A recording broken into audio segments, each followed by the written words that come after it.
And hello, everybody, and welcome to episode number 54 of the Sports Blitz. As always, hope everybody's doing well out there. I'm Robbie. Doug is here. Doug, how are you tonight, man? Doing really well, Robbie. Thanks for asking. If you're crawling under, if you're in a rock or you're in a cave, we always say this to people, come on out and take a listen to us. If you're doing that, I would probably go back in right now because it's not time. But you can, because we have a really, really special guest. We're so excited that he's here. So, Robbie, take it Yeah, away, man. very, very excited to welcome to the show. He is the head baseball coach at Babson College. He also works on the staff for our hometown Boston Red Sox and was sort of a small short story here was actually I took hitting lessons from this guy back when I was in middle school, which we were just reminiscing about off the air. Matt Noone is our special guest here tonight. Very excited to have him on. Matt, thank you so much for joining us and welcome to the show. How are you? I'm great. And I guess I'm not a very good hitting instructor because I drove you into the sports media business instead of to the big leagues, right? Well, it's funny because on the side, I mean, one of my many jobs now is actually I am teaching baseball myself, and sort of dabbled in the coaching, and training ranks. So I guess it probably did rub off, seeing the fact that I have taken that as part of my career path. But I have the first to admit I was not the varsity level athlete that many are, but I definitely loved the game and enjoyed the time working with you. And like I said, just really really appreciative of you having you on, as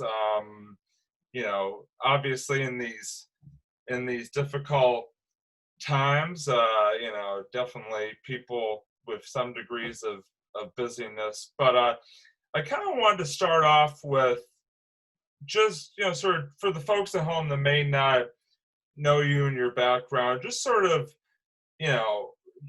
maybe talk a little bit about, obviously you've been a longtime coach at Babson, entering you just finished up your 18th year in the spring of 2020, but just sort of just take folks on through sort of your background and, just what made you, really fall in love with the game of baseball, and also what made you interested in getting into the coaching ranks to begin with. Well, I always loved baseball as a little kid, and watching the Red Sox was always one of my favorite things to do. Loved playing ball in the backyard. Had a couple brothers that we were always throwing a ball around, playing wiffle ball. So I always enjoyed it. I played little league. I kept playing and playing and playing, and then I was fortunate enough, while playing in high school, I had a couple good mentors that kind of directed me and helped get me to play some college baseball. And then it was really when I was in college where I was surrounded by guys who truly loved baseball like I did, that I felt like my passion for it took off. And then I had great coaches in high school, and I had a really good college coach. And I kind of always admired their lifestyle and, what they did. And, at an early age in college, I wasn't sure I wanted to be a coach per se, but I always paid attention because I said, one day I'll probably do some coaching. And then I was fortunate, graduated from Princeton 1990. And as I was going through the spring kind of job search, I wasn't sure what I wanted to do. And I said, you know what, maybe I'll try teaching and coaching for a year and see what happens. And I was really lucky. I had my former baseball coach and hockey coach help at St. Sebastian's, where I went to school. They helped me land an internship position as a young kid, and started teaching and coaching there at 22 years old, right out of college.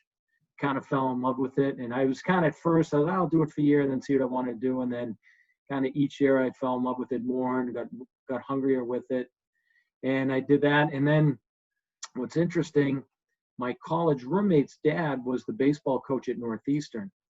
and they had a pretty good program, but they didn't have a lot of coaching help. So he was looking for a pitching coach. So it kind of coincided with me getting an internship teaching high school. I kind of had a part-time coaching job offered at Northeastern. So I was able to teach high school, learn. I was coaching football and hockey there, and then also coach college kids. So I was coaching, 7th grade hockey.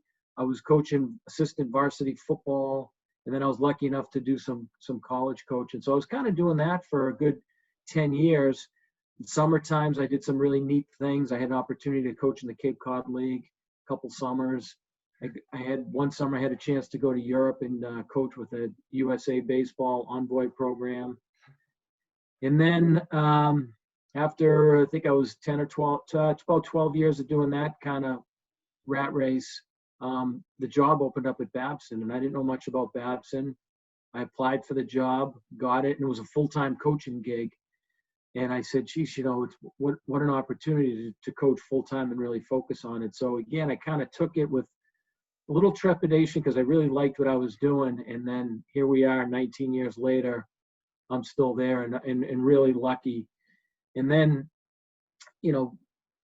having the college baseball under my belt opened up a lot of doors, just in different baseball areas. And I started doing some stuff with the Red Sox, helping their scouting department and running trials. Robbie and I were talking before about a trial camp that was being run that he remembers watching back in the day.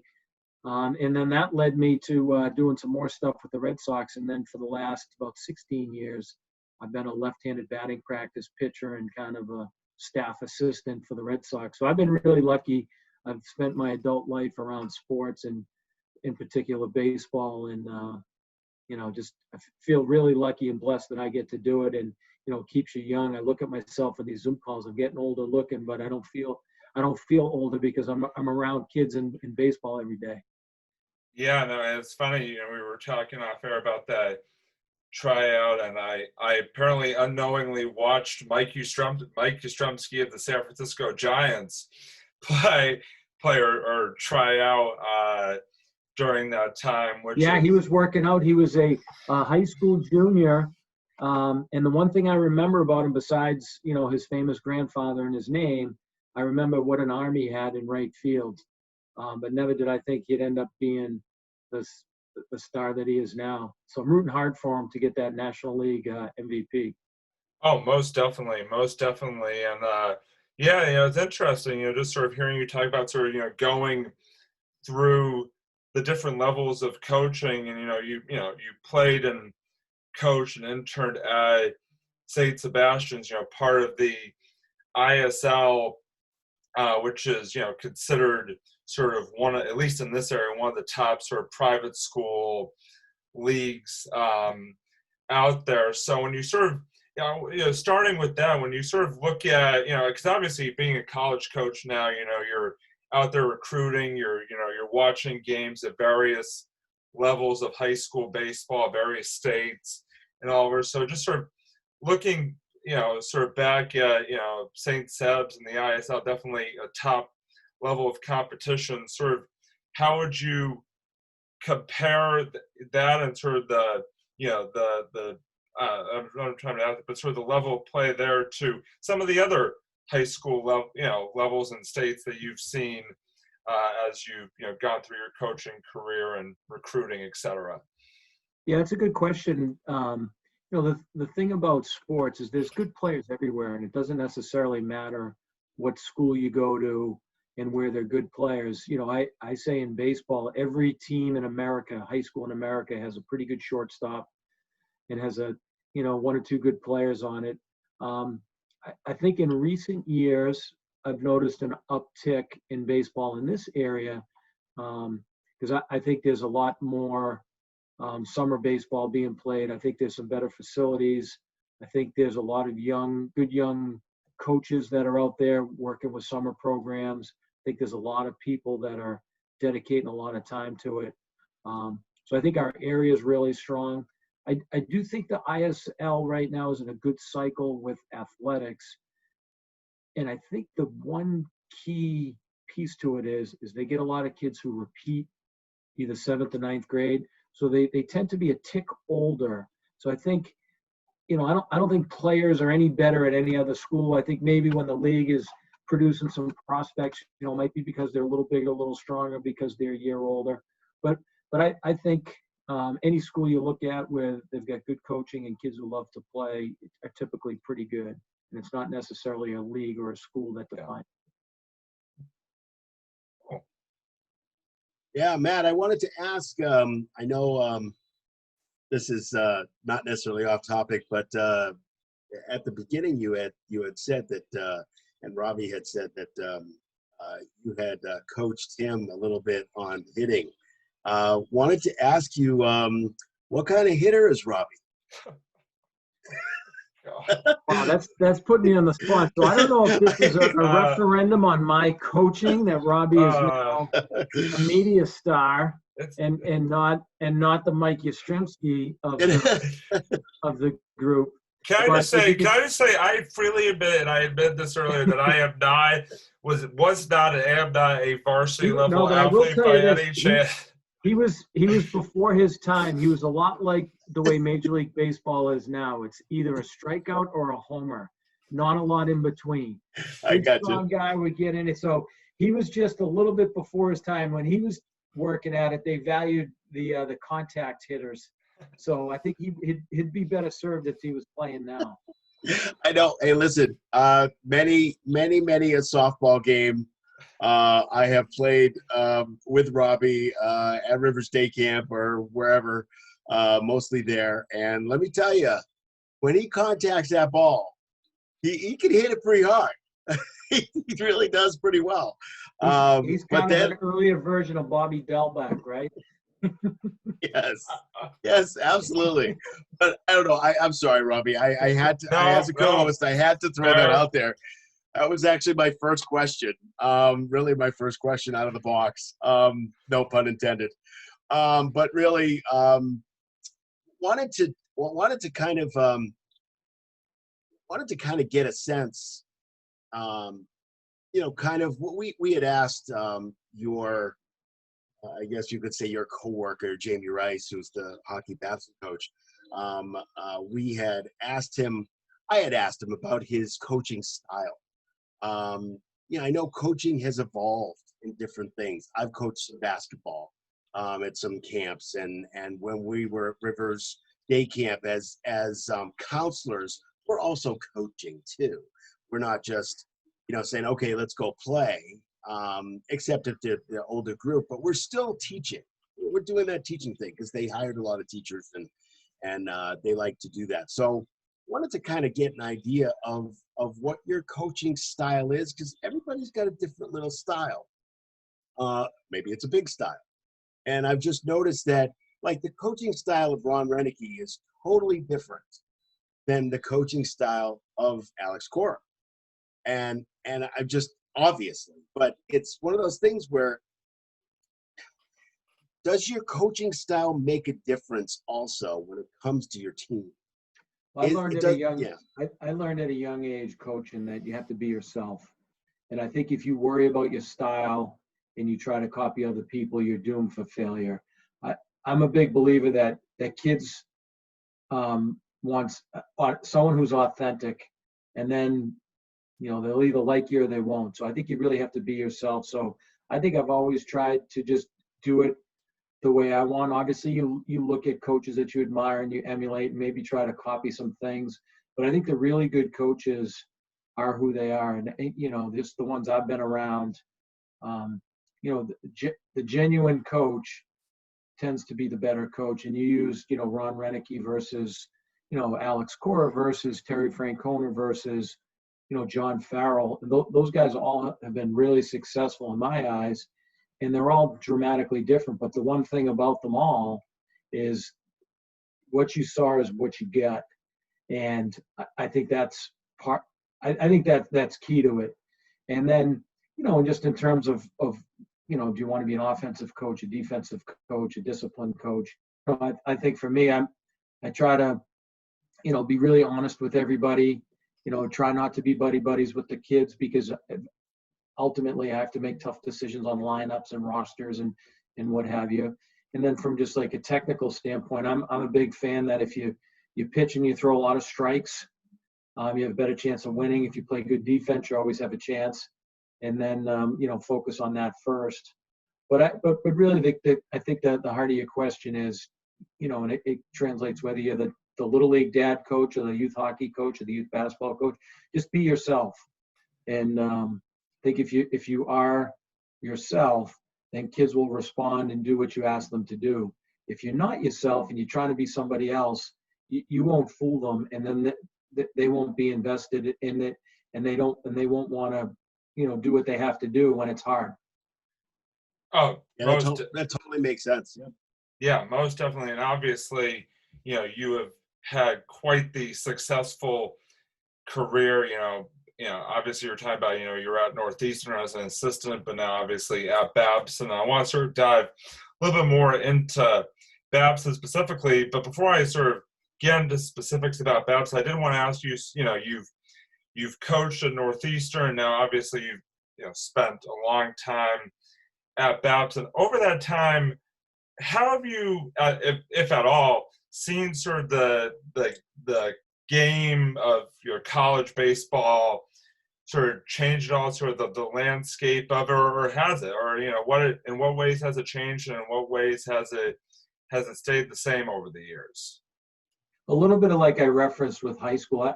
I think college baseball in the Northeast is strong and healthy, and I think there's a lot of schools that now have put some resources into baseball.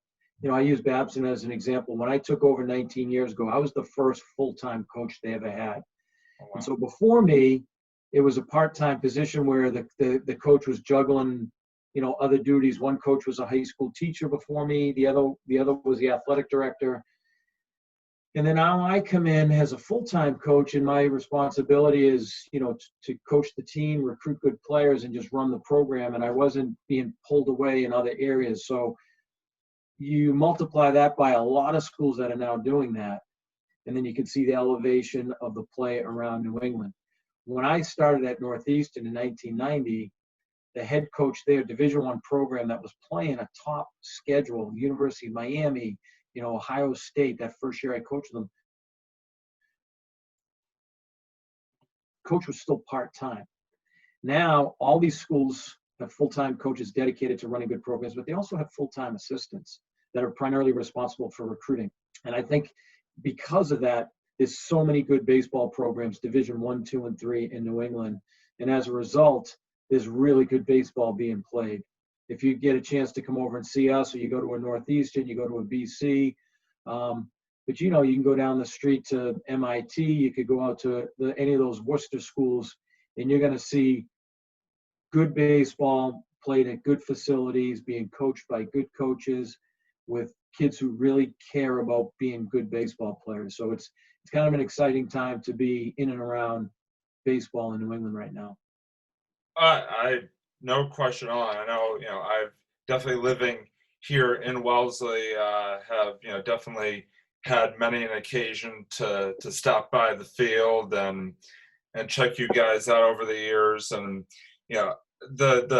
obviously you've had a lot of success. I was sort of glossing back through, sort of just the records and all that from your time at Babson. I mean, it's constant, NUMAC tournament champion, NUMAC tournament finalists, NCAA regionals, all these different things. I guess, when you look back at, so far your time at Babson, just sort of what are some of the things that, have made that you've seen in the teams that have been the most successful that you've had? Sort of what are some of the things that you have seen in those teams that just sort of tell you, this team has it, sort of the, just the, what sort of things stand out for those teams that have really been successful during your time there? Yeah, that's a good question. And if you had a real definitive answer to a question like that, you'd bottle it and sell it to people. True. Good point. Yeah, but, good point. Because it's really hard to pinpoint, because every Right. team is different. The thing that I've been really lucky with at Babson is we're such a good school. We're in a beautiful area that we attract really good kids from good families. So that makes it easy, and then, when you have that group that really loves working hard and wants to get better and has got a little bit of that competitiveness, I think that helps. And then what really ties it all together, and I've learned this the older I've gotten, is that the most unselfish groups tend to be the ones that do the best. When you get a team where no one cares who gets the credit, and when you have a team where kids are genuinely happy for their teammates when they do well, even if they're not doing well personally, I think you have success. So if you checked our record, we've been on a good run like the last 3 or 4 years. We were fortunate. We went to the College World Series in 2019, and then last year we were off to a good start. But a lot of people ask me about that World Series team, and the origins of that team, to me, I can pinpoint the exact moment where it came to fruition. We were coming off a really bad year about 4 or 5 years before that, and it was the only year we finished under 500 in my time at Babson. So the next year, we worked really hard at team concept and all those things, and we were playing a game against MIT in a tournament, and our starting catcher for that year was a captain. And he just had a terrible year. And about 3/4 of the way through the year, halfway through the year, he lost his starting position to backup catcher, who was also one of his friends, kind of a DH type, who played a lot, but so the starting catcher captain lost his job. We're in the playoffs of the tournament, and we hadn't won a playoff series in a couple of years, and we were a little bit of the underdog. We're in game 3 of a battle. And the catcher who replaced the starter hit a grand slam in the 8th inning. The senior captain who lost his job was down in the bullpen, like catching. And anyone that knows baseball knows that bullpen catching is just, it's a tough job, and it's not glamorous. And when you go from the captain starter to the bullpen catcher, that's as big of a demotion as you can get. But I was coaching third base. Our bullpen is down the right field line. I'm looking right in. George hits the grand slam, and the kid who was replaced was catching the bullpen, rips off his mask. He sprints to home plate with the biggest smile and was the first one there, hugging him. And when I saw that moment, I still get chills thinking about it, because I knew that we had something special. Because when people can have genuine happiness for somebody else, that's like the selfless team that happens. And if you remember when the Celtics won their last world championship, that was kind of their mantra a little bit too. It was just that pure joy for your teammates. And it's easy to say, it's really hard to put in practice, because kids will fake it, be happy, but ultimately everybody wants to be the man. But when we saw that was kind of the birth of that run that we had of about 4 years. And I hopefully we're still in it. We'll only know if we, get on the field and it comes to fruition. But that was like a real tangible example. And I was so lucky, I was 16 years into my head coaching career to kind of witness that moment and to see it. But to answer your question in a really long-winded way, I think when you get a group that cares more about the greater good than themselves, then you get a chance to be pretty good.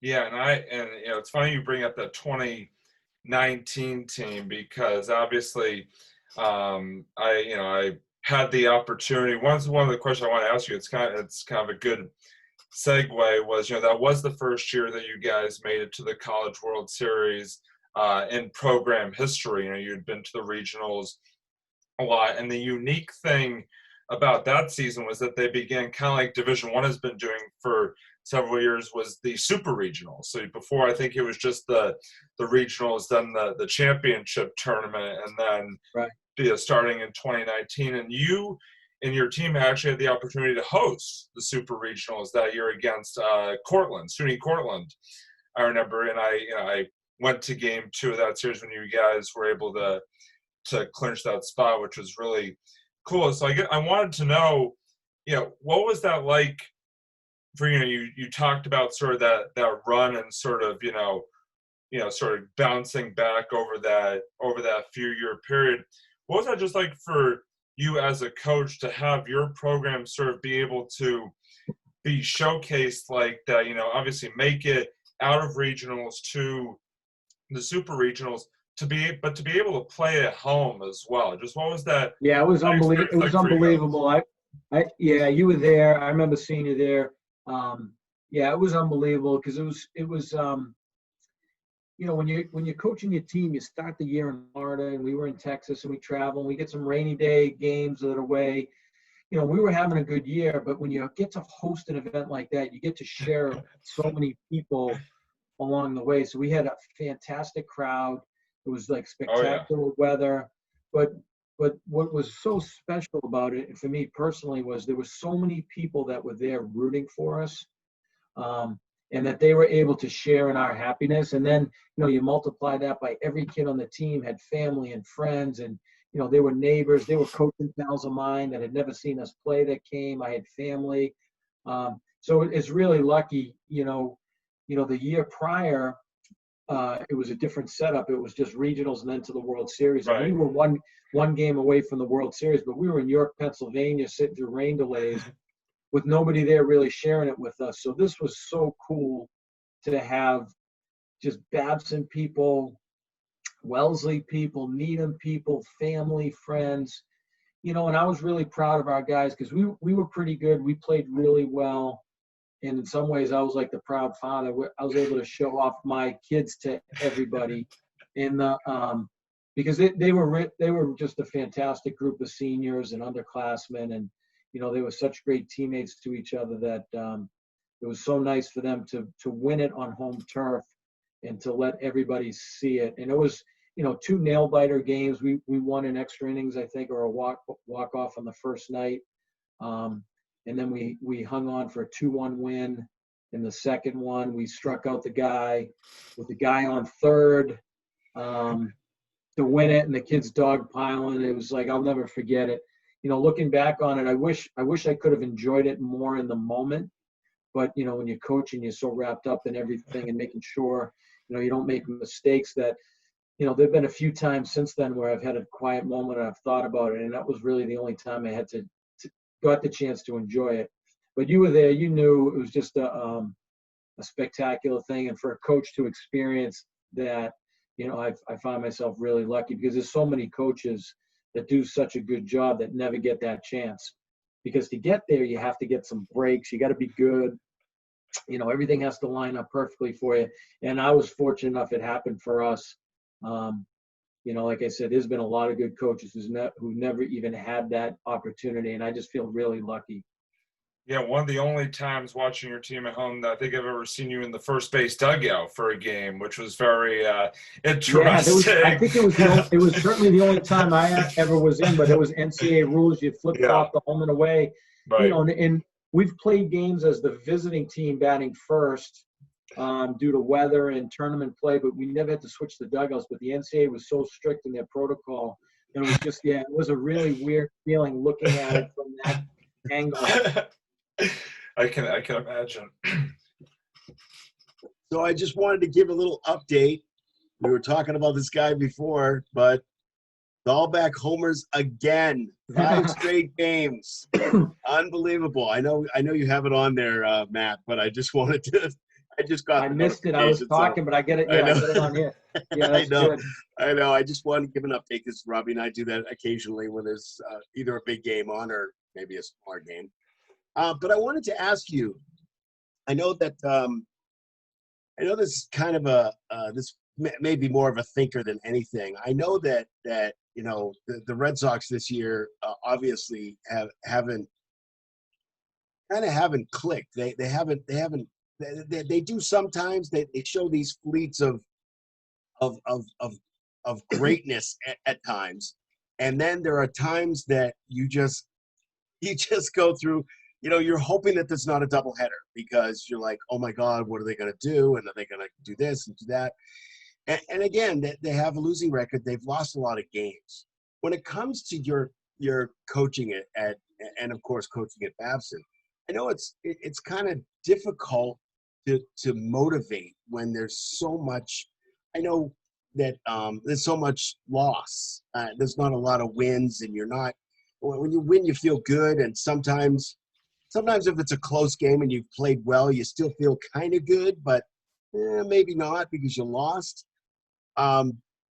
Just wanted to kind of get an idea of how do you motivate a team when they're consistently inconsistent? It's hard. If I'm sure Coach Rice said it when you had him, but like winning is really hard at any level. And I think as sports fans, we sometimes take for granted how hard it is to win. And then I think human nature naturally is a little frail and lacks confidence. And it's really hard to win, and it's hard to be confident. And I think the one of the real difficult things of coaching and leading, and regardless of the level, whether it's major leagues, little league, or anything in between, is giving guys confidence. As we talked before, they don't want false confidence. You tell them that they're wonderful and they don't believe it, and it's hard. And that's why it's hard to develop a winning program and a winning attitude, because winning is so hard and it's frail, and losing gets very contagious.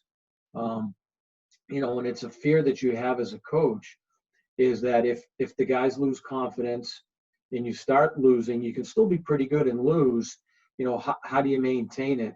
And that's like another one of those questions where if you had like the simple answer to it, you'd put it in a book and you'd sell it. But I don't envy what's happening with the Red Sox right now. And they had, kind of the opposite of what it takes to win a World Series. They had a little bad luck with injuries. No one would have predicted Sale. They were hampered by some contracts that they felt like the best long-term solution is to maybe move some contracts. They had to make a decision on Mookie about agency, and it numbers. Do you want to pay him? Do you not? Do you get something in return?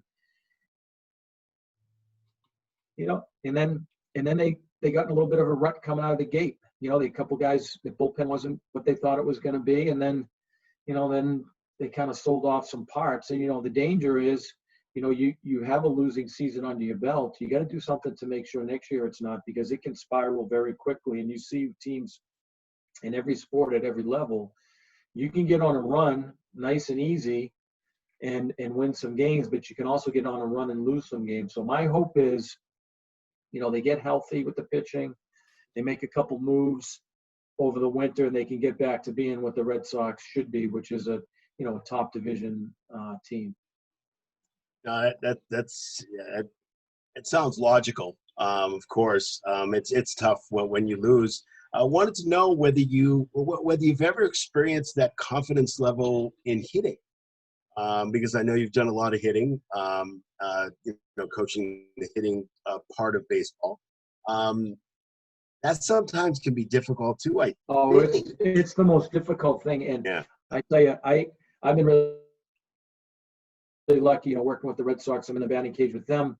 Then I do my college teams, and then I run summer camps all year long. And I joke, I said, on a given day in the summer, I can work with a 6-year-old all the way up with guys in the major leagues, destined for the Hall of Fame, and everything in between.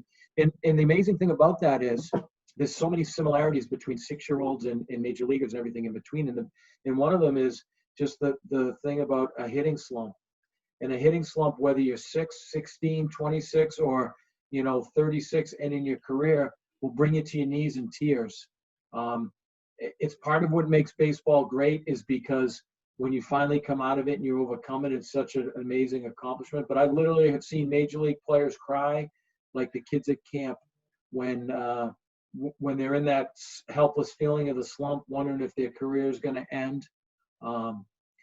I think it is part of what makes baseball great, is that it's so hard, that when you do overcome it, but it's really, really, really painful as a coach to be working with somebody when they're going through that slump and they feel helpless, like they're never going to get a hit again. But then on the flip side, when you work through it with somebody and you make a subtle adjustment and you just throw them a lot of pitches and they finally get it, and then they get their hits, there's no better feeling in the world as a coach.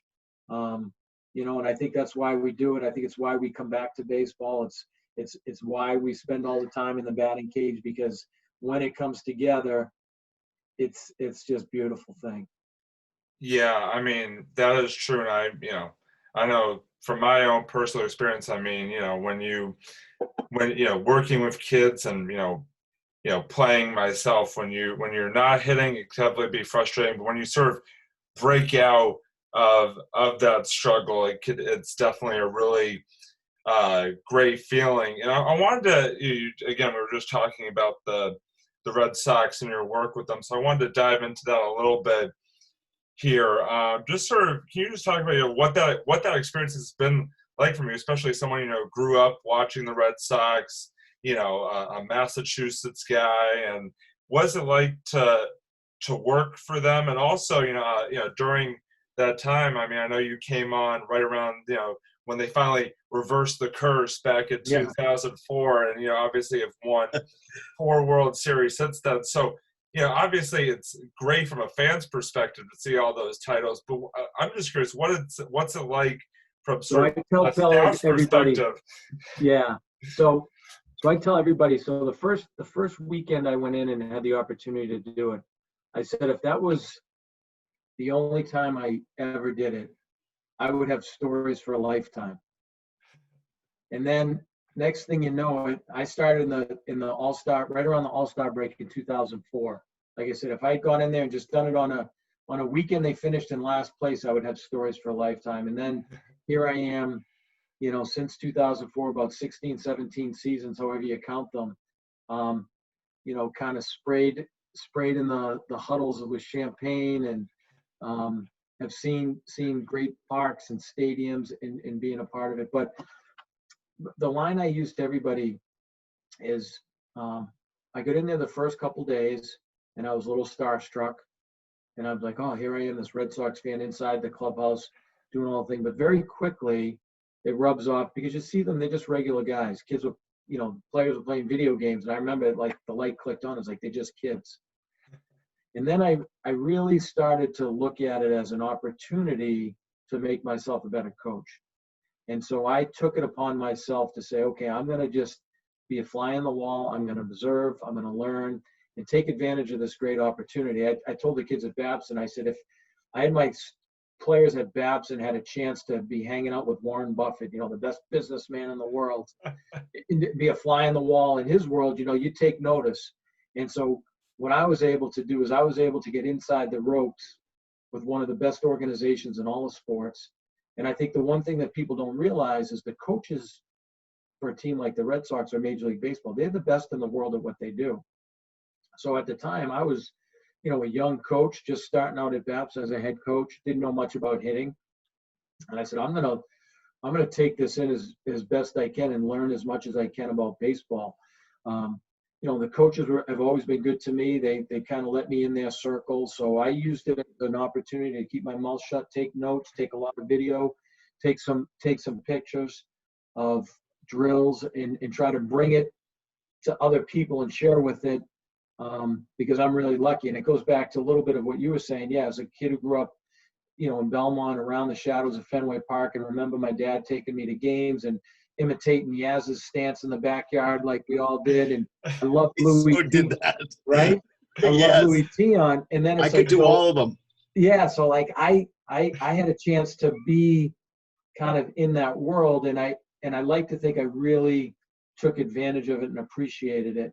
And the thing where Terry Francona was really good to me was he valued everybody. And I took this with my own team, but he truly valued everybody's role. And I remember a great story was, at the end of the games, they make a big deal about after you win, you shake hands. The coaches shake hands, the players shake hands. They do that little high five thing out there. And that's like a really big deal. And I never felt comfortable jumping in that handshake line because I was just throwing a little batting practice. And then Francona grabbed me one day, and he was mad I didn't get out in the handshake line.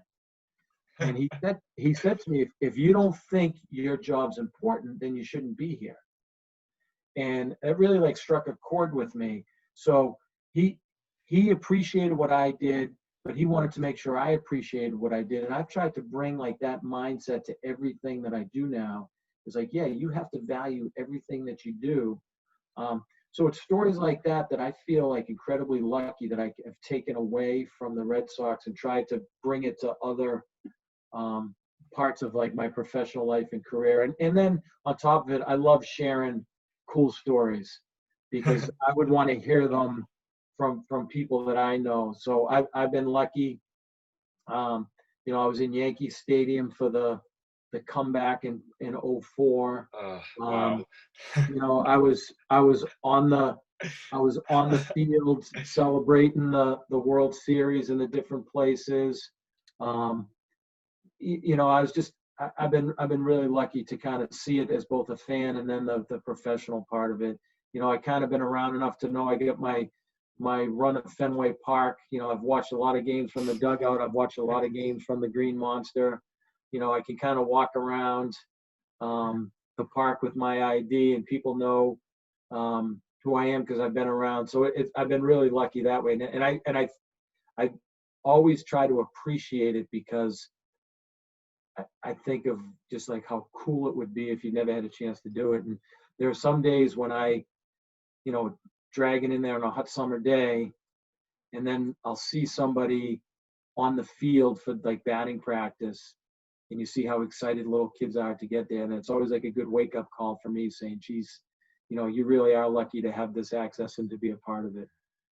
Definitely. And it's interesting because I was sort of looking back, and during your time at Babson, you have had multiple players who have actually been drafted into the major leagues. And so I was curious, you know, that time working with the Red Sox, sort of how has that enabled you to sort of go back and really teach these kids that, I mean, obviously, you know, teach these kids, you know, if you really, really, you know, want the chance to, you know, potentially play professional ball someday, you know, you have to, you know, what are some of the lessons that you've taken away from working with the Red Sox that you could take back to the Babson kids and say, like, The thing is, you know, like, it's made my job easy in some ways because, you know, the kids want to do that and they know I have the access to it. So a lot of times I show them drills they do, and sometimes they're like simplest drills.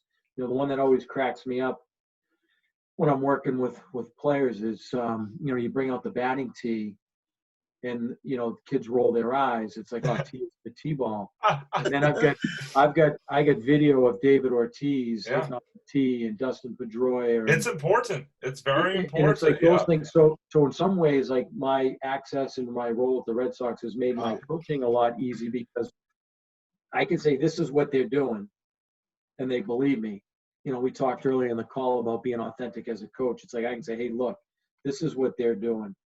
You know, one of the things that I think we've gotten better at since I've been working with the Red Sox, I think we've been better base running because I tell the guys, I'm like, these guys work at base running in practice. Like during batting practice, they run the bases with a purpose.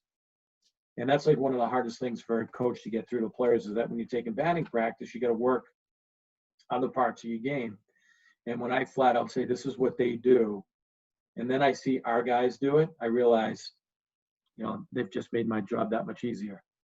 Yeah, without a doubt. I mean, I can only imagine. I mean, you know, just like I said, that experience.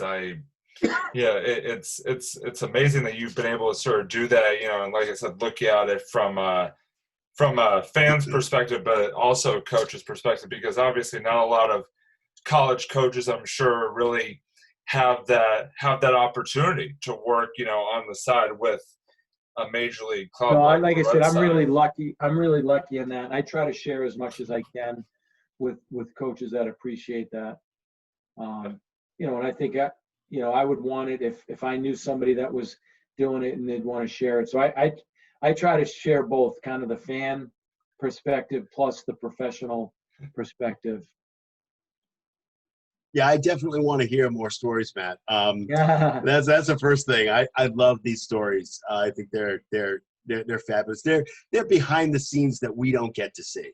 You know, you get to see, you know, maybe you get the DVDs and they have that extra footage of the you know, and inside I've always the locker loved room. that stuff. Yeah, and then to see it, yeah, there's so many good ones. I tell you, one of my favorite ones, kind of behind the scenes. I got two favorite ones. but the first one was in '04 at the Yankee Stadium, and it was they're down 3-0. They come back and it's game 7 and it's raining, so batting practice is canceled, and it's just a long day of waiting. You kind of left the hotel early in those late TV games, so just kind of hanging around the clubhouse, and there was that kind of nervous anxiety. And that was the year that the movie Miracle came out. Oh, yes. So one of the things guys do in the clubhouse to kill a lot of the afternoon as they're waiting to get their treatment and their work done is they pop movies in. But someone popped in Miracle, and I remember this as clear as day, like that, feeling the energy of the room, that it was just like that quiet confidence. But the number of guys that sat and watched the movie Miracle, and I always remember like what a cool kind of moment this is. And I even like took a step back, and I remember seeing it, like the pictures, it was mostly the bullpen guys, and because some guys were hitting in the cage and coming in, they'd sit down and watch a few minutes of it. And I saying to myself, how cool is this? Like one of the highlights of my youth was that Miracle on ice hockey, and then watching these Red Sox guys before game 7 in Yankee Stadium after this comeback, nervously watching this to kind of kill time before the game. It was really cool. awesome. That's fabulous, and we want to hear more stories. Yeah. That's the first thing, and that's because we love those stories. The other thing I wanted to ask you is, what was your toughest, and maybe it was the story that you told us before about the switching of the players there on Babson. But what was your toughest decision as a college coach? Have any tough decisions that you had to make? Yeah, I mean, I think when you're dealing with kids and baseball players and human beings, like a lot of the decisions are tough. But I think like from a coaching standpoint, the hard decisions are kind of like those last 1 or 2 cuts when it's somebody that really loves to play, and you have to be the guy that says, sorry, we don't have room for you. And I always, whenever I try to do that, I always do it in person. I don't post a list of it. And I always say, I know there's a coach out there that cut Michael Jordan from his high school team. And I always think, I said I could be that guy. Varsity team too. Yeah. And I said, like this decision I'm making now, I could end up being that guy, but I have to make it. And those are the ones that are really hard, because the kids really want to play so badly, and we just don't have the room. So I'll get 1 or 2 of those a year that are really hard. Who you play and who you don't play, those aren't as hard because those tend to be obvious that most people recognize. The ones that are hard are the ones where you're basically saying everything you work for, your dream of playing college baseball, it's finally over, and it's because of the decision I make. A lineup decision, it's like, all right, something happens, you might get another shot at it, but this could be the end for the guy. So I think those are the ones that I hate the most, and those are the ones I literally lose sleep over, thinking about them and agonizing over them. Definitely. I can only imagine that kind of plays into something I was curious about. Obviously coaching at the college level, one of the big things is at all the college levels is recruiting, and trying to go out there and I'm sure find the best players to come and play for your program. And so what is that process like, and how do you sort of go about figuring out the who, the where, the how of how you're gonna recruit players on any yearly basis? Yeah, it's hard, and I tell everybody, as soon as you talk to a coach that acts like an expert on recruiting, you're talking to a guy that's full of baloney, because it's constantly evolving, and we don't know. For every kid that you think is going to be a superstar, he could turn out lousy, and for every kid that you didn't think much of, and they turn out to be great. Everybody's got stories like that. So what I try to do on it is, I first try to find people that really are interested in us first, because Because I feel like if I have to talk you into coming to my school, then you're not really vested into the process. So what we try to do is start with those kids who really want to come to our school, and then try to decide among that pool, all right, is there something about them? And the older I've gotten, the more experienced I've gotten, the number one criteria to me is you got to love to play baseball, and baseball has to be important to you. And if you can find kids that have that, then the ability usually takes care of itself. And, you know, I had a coaching friend of mine who coached football, college football, and he coached at a really successful program, and he was an assistant. And he told me that with the head coach, he closes the door and he talks to the kids and tries to figure out, is football really important to this kid? And that's where he makes most of his decisions based on that. And then I tried to take that from him, and I've been successful as identifying kids that baseball is really important to them, because then they work hard in the weight room, then they work hard at the drills. Those are the guys that get better. And if they love baseball, they'll think about it, they'll watch it on TV, they'll talk about it, and they'll simply get better at it. But there is no blueprint on recruiting. Like I said, if anyone thinks there is one, they're full of it, because it's constantly changing. I've coached some of the best kids I've ever coached. I didn't think were going to be any good. And some of the worst kids and the mistakes I've made were the ones that I thought were the can't miss. And you just don't know. I mean, you go from high school to college, you know, there's so much more happening in college. You know, if, you know, your interest can wane in the sport, you know, you could be, you know, drifting off in other areas of interest. So you like so many things, you got to get lucky. But if you start with good kids who love the sport, then you have a better chance of hitting and getting lucky. Certainly, and one of the things that it really seems like I'm sure that you have going for you is obviously Babson is a very successful school, and the Babson athletic department has been very, you know, in baseball and in other sports has been very successful over the years. So I wanted to ask you, and we were asking Jamie Rice this as well when we had him on. What is it like to work for a program in athletics department where, you know, there's been a lot of success? I mean, I look back, you know, your program, you know, College World Series, you know, all these regional appearances, basketball, NCAA tournament champions a few years back, hockey, you know, all across the board. What's it like working for an athletic department? It's a great place to work, and it's fun, and success breeds success. And I think, you know, when hockey has a great year and basketball wins a national championship, that gets our brand name out there. That makes people interested in us. You know, and we started getting really high academic rankings. That's helped our pool. Our success has helped. But the vibe around campus is unbelievable. It's like all the teams are expecting to win. You know, we walk around with a little bit of confidence. We have great facilities. We get a supportive administration that's given us what we need to compete. You see it, Robbie, you're over there. We get fantastic facilities. Yeah. You know, so we're able to attract good because we're a good school. We deliver a good program to the kids. So the morale is good. I feel like at our school, nobody's ever walking around campus saying, I wish I'd gone somewhere else. And I think that's key to success. And it's really like the key to anything that you do, like whether it's your job or whatever. If you are really happy and you feel like you belong there and that you're lucky to be there, then I think you go about your business in a way where you fight through adversity when it comes, because you know you belong there. You see your colleagues are having success, it motivates you to keep working at it.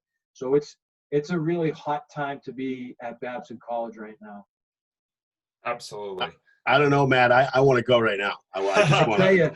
I'm there. If I could rewind and be a kid all over again, you know, it's unbelievable. I was over there today getting ready for fall practice, and the field looks spectacular. The facilities are great. It's like, how can you not just enjoy your time there? Absolutely. Yeah, I'm gonna get. My daughter's going into her senior year. Unfortunately, she doesn't do sports, but I can get her to hit a ball. I really could. I'm ready to roll. I'm ready to go. Just it sounds like there's just tremendous spirit there because of all the success, and that's just wonderful. We get good people at every corner. We get really good people that are coaching the sports. We get great administration. They're really good kids in the school that want to do well. And like I said, it's a good vibe right now. I feel lucky that I'm a part of it. Yeah, it sounds great. I have a final question for you, and it has a maybe a couple parts to it, but my final question is everybody, and some people may have a mentor. I wonder who your mentor was. I can answer that. I can answer that in a there second. It is. And it's great that you asked me because anyone probably in the area that probably know this guy, but my hockey coach at St. Sebastian's named Henry Lane, and the rink over there is named after him. He just passed away this summer at 90 years old, but he is probably one of the key guys in my life. He coached me at a young age, and the man of great integrity, a man of great faith, was a fierce competitor, but taught us through example of playing the game the right way, being tough, but being clean.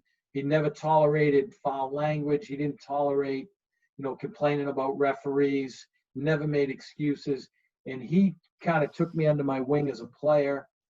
And then when I started coaching, he gave me my first coaching opportunity and kind of helped me along coaching. And then just watching him, and he made every kid feel really important.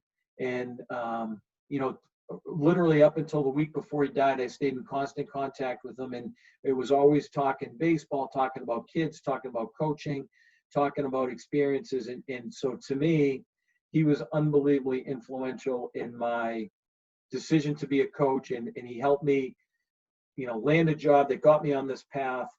But he was also taught me a lot about teamwork beyond just like the cliche of the teamwork of your team. Like one of the reasons why I had the opportunity to get recruited at Princeton was the football coach and the baseball coach at St. Sebastian's were good friends and good teammates that the football coach allowed me to miss a weekend of football double session so I could go to a baseball tournament, and that's where I got recruited out of. In this day and age where people are always tugging against one another, like I learned from this man that like you can't do things by yourself to be successful. You have to be part of a great team. And I've tried to take that not only with my own program, but my own approach to everything. When I was teaching, I always made sure that, you tried to make every kid feel super important. And I learned that from him. And I think it's helped me be successful where I was. So I kind of get excited when you ask a question like that, because I have such fond memories of him. And anyone in the Wellesley area is probably skating that St. Sebastian rink. I encourage you to look at the plaque in there for Henry Lane and realize what a special man he was. Yeah, no, that sounds like a person who you want to sit and listen to, an old school guy who you want to sit and listen to for a really, really long time, and you can sit there and listen to him forever. Sounds like a great kind of situation. I know you said you had a couple. This is my part B. Yeah. I wanted to hear one more story. I just wanted to hear. You said you had a couple stories. You only did one, so I wanted to hear one more story. I have a million of them. So what type of story? Give me some area of what you're interested in. Sure. Very much interested in the maybe the World Series stuff with the Red Sox. Anything that you have in your mind that kind of stands out. I know that one part of it, that one movie kind of thing, the Miracle movie thing was. So I get a couple really good ones. I'll give you the playoff story. So in 2007, I don't know if you remember, but 2007, one of the most fun nights 2007 was when the Red Sox clinched the division. And it was an odd situation because the Red Sox had won their game, and then I remember they needed I think Baltimore to beat somebody, and it was after. So everybody hung around the clubhouse, and they were just like waiting for the game, and the game went late. And I remember this yesterday, like it was yesterday. So if you remember, Alex Cora was on that team. Yeah. So That's right. we're watching as the Orioles were playing somebody, and Was it the Yankees? Was it the Yankees? It could have been. I don't know who, but I distinctly remember the Orioles, and they're watching the game, and the game is tied, and I think it's the bottom of the ninth inning. There's a runner in third, and the batter comes up to the box, and all of a sudden Cora starts yelling, "He's got a bunt! He's got a bunt!" And he saw something in his eyes, and then sure enough, within 2 seconds, the guy lays down the suicide squeeze. They went, and the place goes bananas.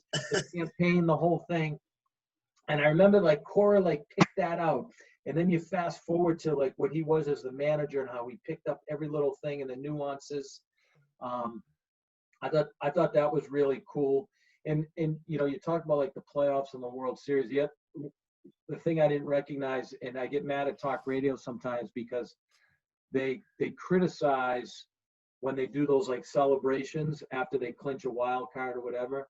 And the mindset around baseball is it goes back to what I said before. It's so hard to win. Yeah.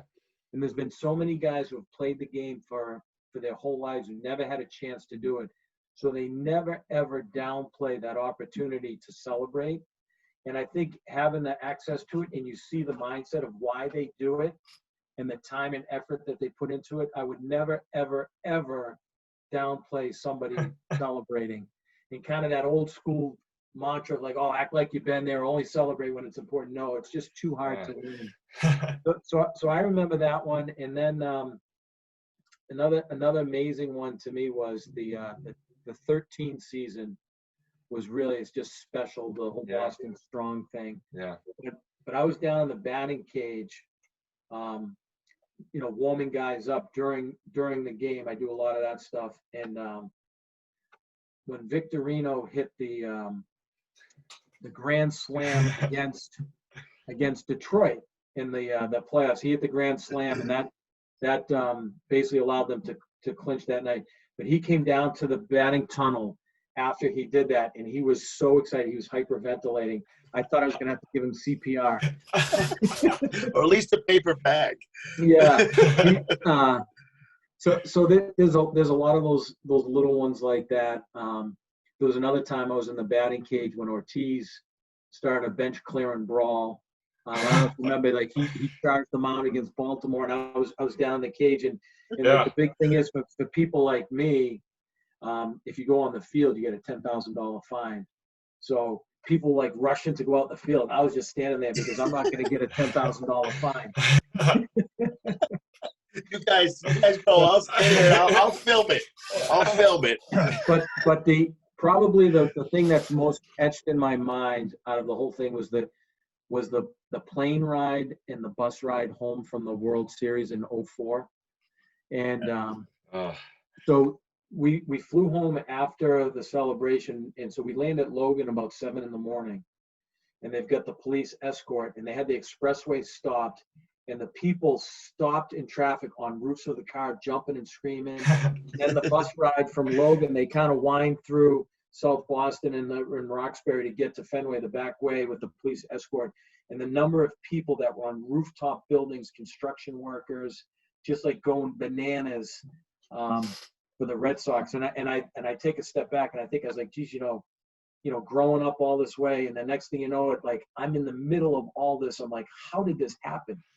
But you mentioned like some of those DVDs you see when they rewind that scene of them coming home, and I was right next to the guy video, and you see the people hanging out of buildings. It was like, wow, am I lucky?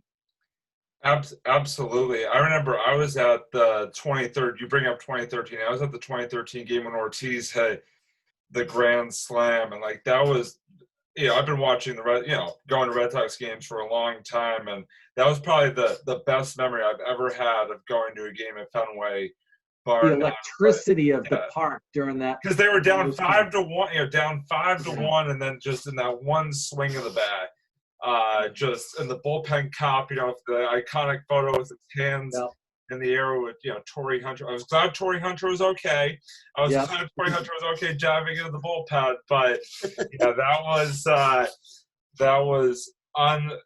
just unbelievable just to be there, as a fan, and I can only imagine, as a, someone who works for the team. I mean, just those moments, just it sort of gives me chills just thinking about No, it. and it really does. And then just the, like the two hats that I wear is like, one is the fan, but then when you're inside the ropes with them, you know them personally, and you talk about before about, like you live and die with their slumps and their peaks and their valleys, and it's like you're rooting for them to do well, just like your own teammates. And it's, again, it's kind of what makes baseball great, and how lucky I've been to experience it on both levels.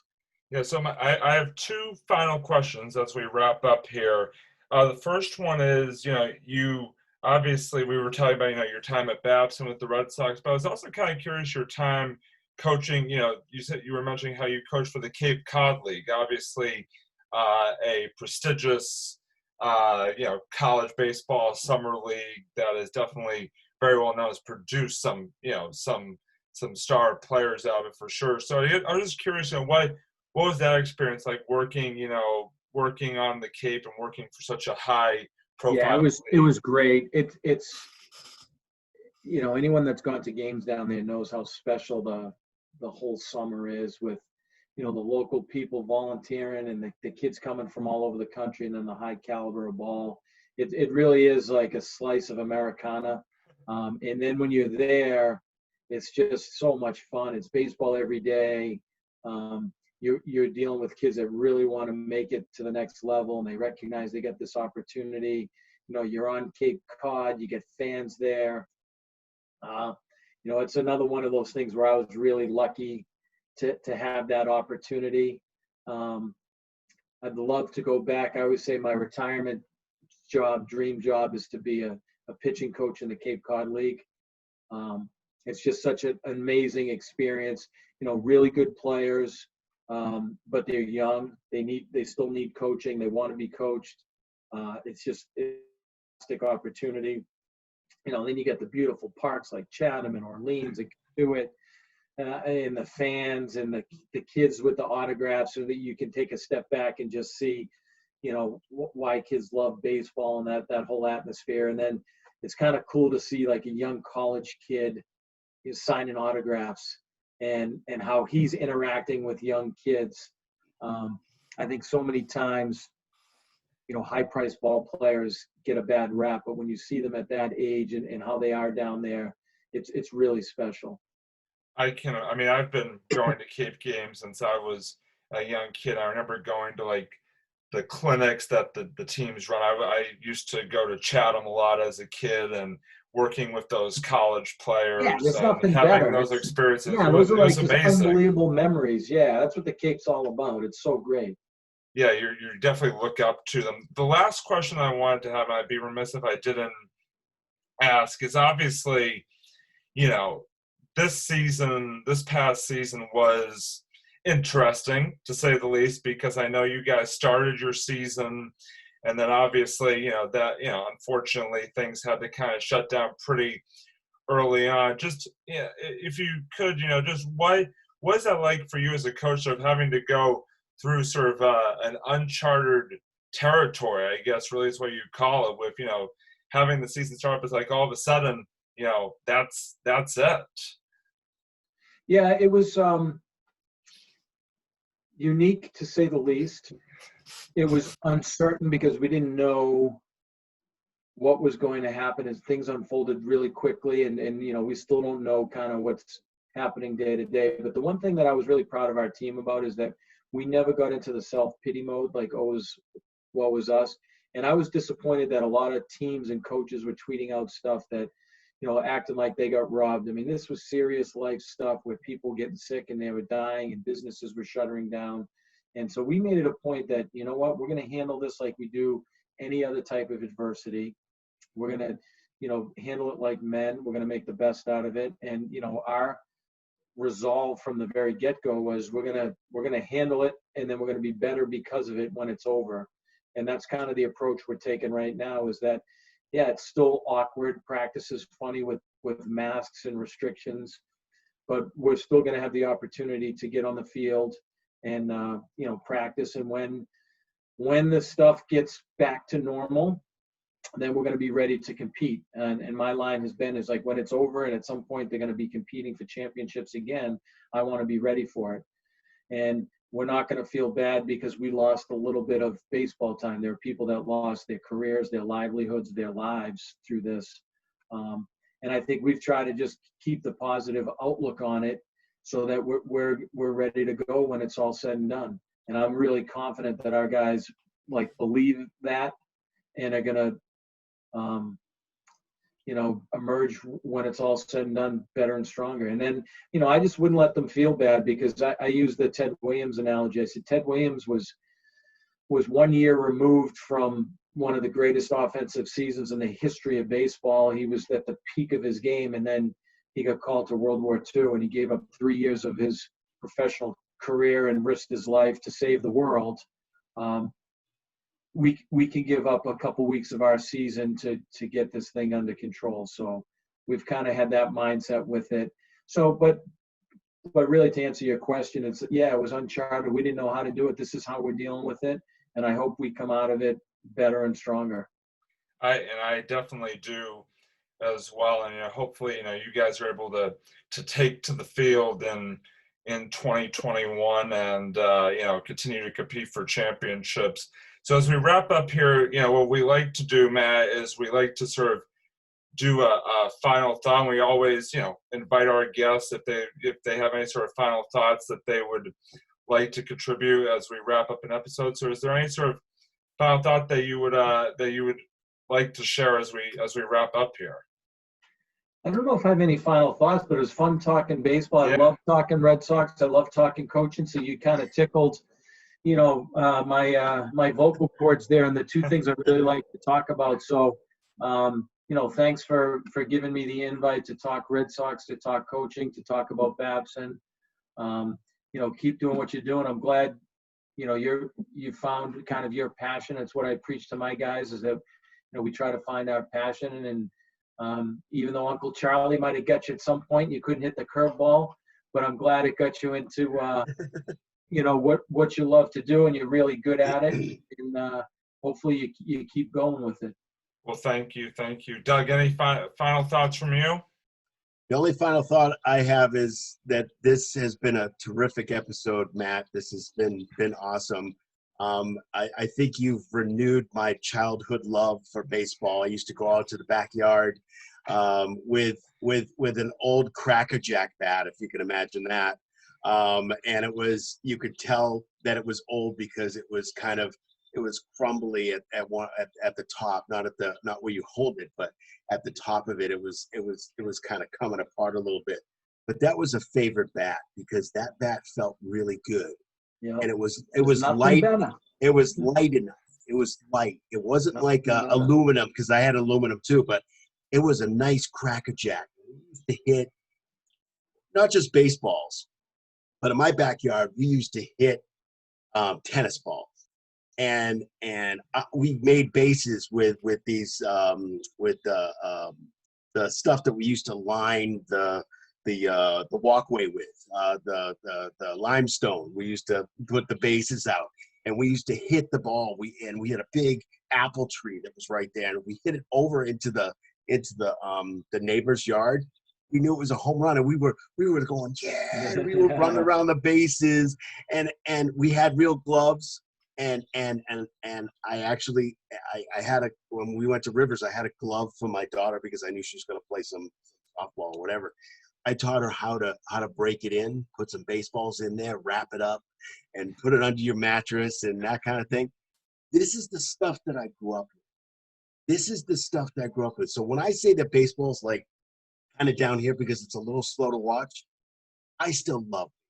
I remember those. Well, I tell you, the one good thing that came out of the pandemic, I think, is I noticed for the first time in years is that kids were riding their bikes to the park and playing on their own. I think we as adults had ruined sports there for a while. And the one good thing of shutting down youth sports and everything is kids were out playing and riding their bikes. And I see these little kids across the street from my house at the park that had never been there before hitting balls. So maybe the the blessing out of this is that, we get back to the innocence of the game and get more kids playing. Absolutely. And again, I thank you. Absolutely. Thank you for coming on, because it renewed my excitement and my passion for the game itself. I love it. Yeah, no, and that sort of echoes my final thought is, thank you so much again for coming on. It was a real pleasure having you, and, talking baseball, which is something I always, as Doug could attest to, love to talk about. And he's very passionate about it. You should see him get upset too. He gets upset. He gets upset about it too. When you talk, he goes off the rails sometimes. Hey, just don't be one of these negative talk radio guys. Find the good. Find the good in the game. No. We don't do that. No, that's not us. We don't Absolutely. do that. And listen, talk a lot of positive. Best of luck with everything. I know you said you guys are starting up fall practice and heading into hopefully the spring of 2021. Best of luck with all that. Thank you again, and we really enjoyed having you. And would love to have you on again at some point down anytime. the road. Definitely welcome back anytime. So that's gonna do it for episode number 54 of the Sports Blitz. For Matt Noone, head baseball coach at Babson College, and for Doug, I'm Robbie, signing off. Thanks for joining us, everybody, and stay safe out there, and we'll see you next time.